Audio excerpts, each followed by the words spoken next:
Many people feel that, and this happens actually, if you look at even from businesses' point of view, when, you're lending to, say, smaller businesses, there is a tendency to believe that the default rate would be higher.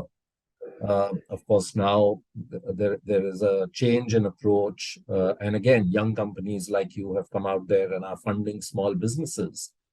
Is it correct that as you go lower down, that the risk of default increases, or is it that there is also a social intent driven factor at play here, that just because I do not have the kind of money that somebody else has doesn't mean that my intention is to default? I probably have a better intention to pay back. What has your experience been over the last 10 years? Yes, I think that is exactly correct. When you look at underwriting, there's two key lines of thought that you factor. One is the ability to pay, and the other is the intent to pay.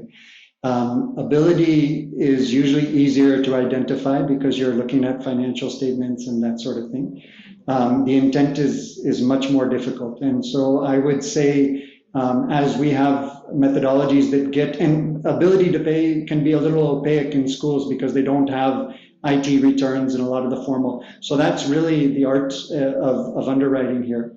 But to your point, I would say there's no less level of intention to pay.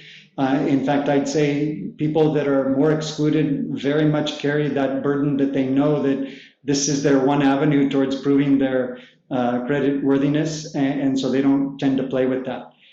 So we've had very good luck, whereas I've had schools, where I'm going to collect and I'm, walking past the Merc and the Audi of this school owner who says he doesn't have money to pay me, right? And there's clearly an intent issue there. So yeah, I think there's very good intentions, and it's just you need to understand how to identify what is the income stream in the informal areas. An absolute pleasure talking to you, Steve. I look forward to many more conversations as you progress on your journey ahead. And I wish you all the very best, and look forward to chatting again. Likewise, thank you.